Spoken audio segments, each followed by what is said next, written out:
2021-2022. Ini ada informasi dari Dirjen GTK Kemendikbudristek dari hasil rapat RDP Panja Formasi GTK P3K tahun 2022. Nah, dilansir dari Dirjen GTK mengatakan di sini untuk P3K tahun 2022 ini ada sebanyak usulan formasi, yaitu yang mengusulkan formasi ini antara 60% sampai 80% formasi kebutuhan.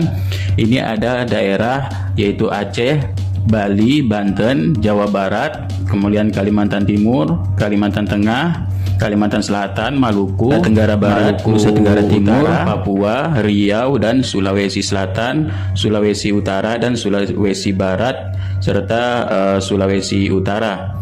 Nah, inilah untuk yang sudah mengusulkan formasi kisaran dari 60% sampai 80%. Ini 35 Pemda yang baru mengusulkan untuk formasi 2022. Nah, selanjutnya usulan formasi yaitu dari 31 formasi yang telah mengusulkan antara 40% sampai 60% formasi kebutuhan. Di sini ada Aceh, Bali, kemudian Jawa Tengah, Kalimantan Utara, ya, kemudian Timur. Ini sama seperti yang tadi ya. Ini sudah mencapai juga 40 sampai 60%. Nah, kemudian 24 Pemda ini mengusulkan kurang dari 40% formasi dari kebutuhan. Ya, ini ada Aceh. Acehnya ini ada di Aceh Barat Daya, kemudian Aceh Selatan dan sebagainya, kemudian Bangka Belitung. Di sini ada Kabupaten Bangka, Bangka Barat, Bangka Tengah, ya, Bangka Belitung, kemudian Kepulauan Bangka Belitung. Kemudian ada Banten, kemudian ada Bengkulu, Yogyakarta, DKI Jakarta, Jambi, dan Jawa Barat. Ini kisaran usulan formasi 2022 di 24 Pemda yang kurang dari 40%. Nah, ada hal juga yang mengejutkan sekali. Untuk sampai saat ini usulan formasi 2022 terdapat 19 Pemda yang belum mengusulkan formasi sama sekali. Yang belum mengusulkan formasi sama sekali yaitu ada Aceh, ini Aceh Barat, Aceh Besar, Aceh Jaya, Aceh Tengah, dan Bangka Belitung, Banten, ya, Bengkulu, Gorontalo, Jambi, Jawa Barat, Jawa Tengah, Jawa Timur, kemudian Kalimantan Barat. Nah, pada daerah-daerah ini tidak mengusulkan atau enggan mengusulkan formasi tahun 2022.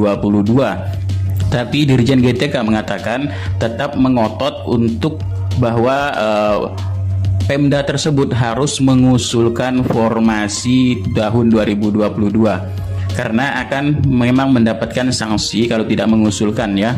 Nah, selanjutnya ini ada 19 Pemda yang belum mengusulkan formasi sama sekali.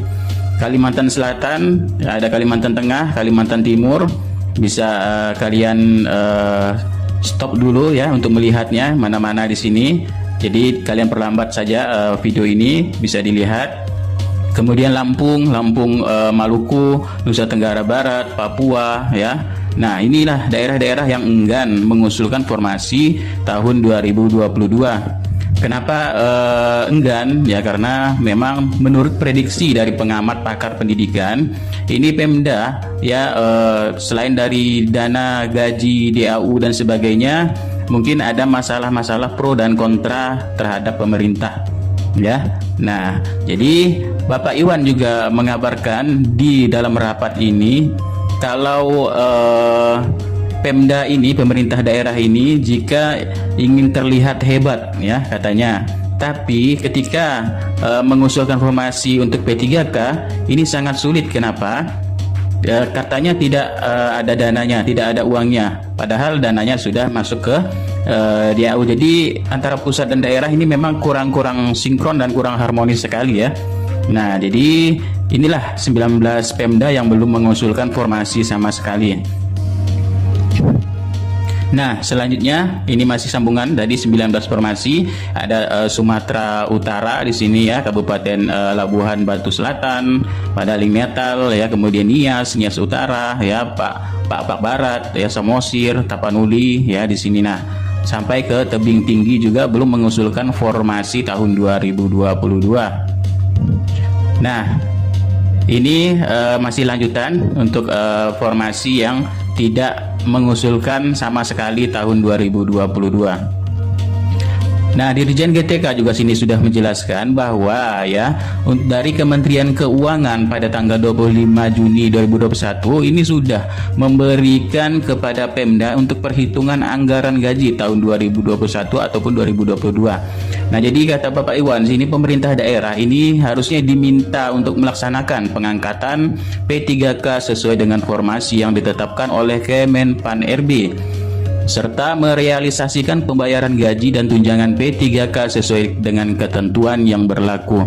Dan alokasi dana P3K sebagaimana tercantum dalam lampiran surat dari Kemenq.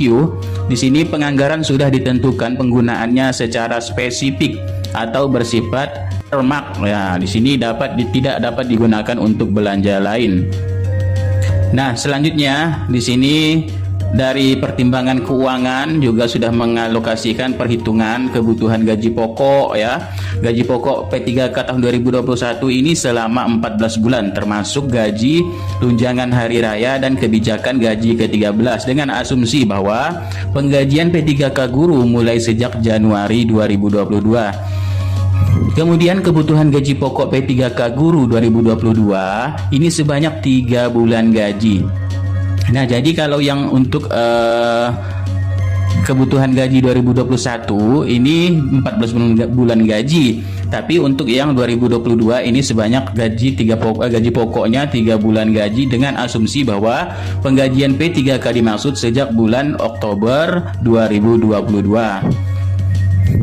Kemudian alokasi dana yang telah diperhitungkan dalam alokasi DAU 2021 dan alokasi DAU untuk 2022 ini merupakan dana penggunaannya secara earmark atau secara spesifik, tidak bisa digunakan untuk infrastruktur, pembangunan daerah lainnya ya. Kalau ternyata di sini digunakan dalam bentuk lain, maka harus ya Pemda ini harus mengembalikan ke pemerintah, ke pusat untuk dana yang telah digunakan dalam infrastruktur ataupun sebagainya. Nah, selanjutnya di sini terdapat 173.952 selisih dari supply dan demand. Ini kebutuhan guru ASN tahun 2012 sampai 2020. Jadi alokasi anggarannya ini belum digunakan kembali untuk pembayaran gaji guru ASN. Bisa dilihat dari grafiknya di sini ya. Nah, dulu dana DAU selalu ditransfer ya, tapi anggarannya ini belum dipergunakan untuk pembayaran gaji guru. Nah, sekitar 173.952 dari supply dan demand. Supply dan demand artinya ada yang pensiun, ada yang meninggal ya, kemudian ada yang pensiun dini dan sebagainya. Nah, itulah dari kebutuhan itu sekitar selisihnya ini 173.952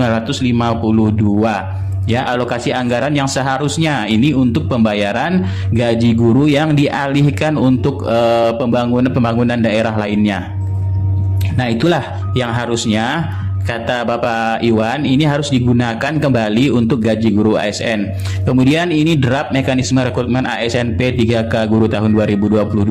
Kalau dilihat dari draftnya di sini untuk tahun 2022 tahap 3 optimalisasi dan tahap 1 ini digabungkan menjadi tahun 2022 ya.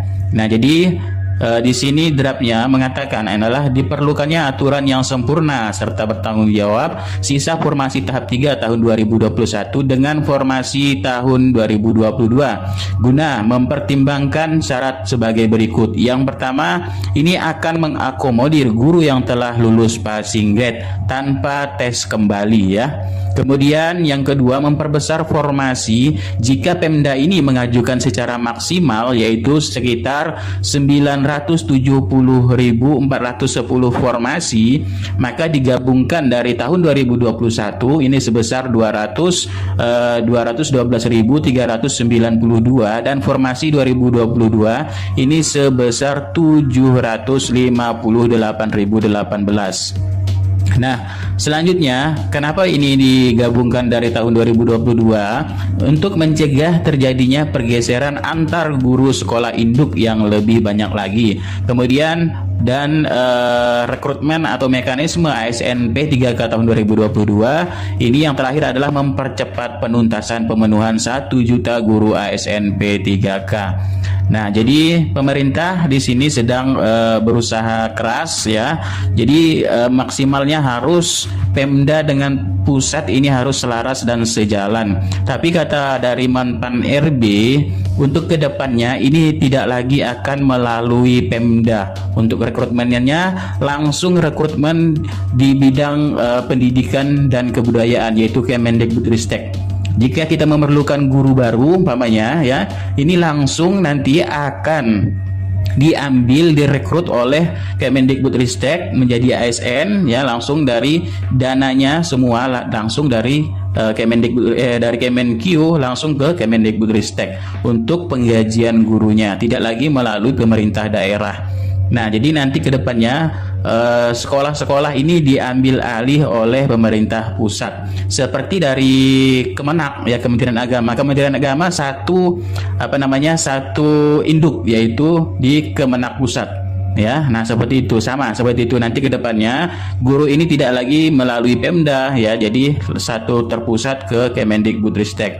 Oke, sekian, terima kasih informasi dari Bapak Iwan Syahril, Dirjen GTK Kemendikbudristek, dari hasil rapat panja formasi GTK P3K tahun 2022. Sekian, terima kasih. Billahi taufiq wal hidayah. Wassalamualaikum warahmatullahi wabarakatuh.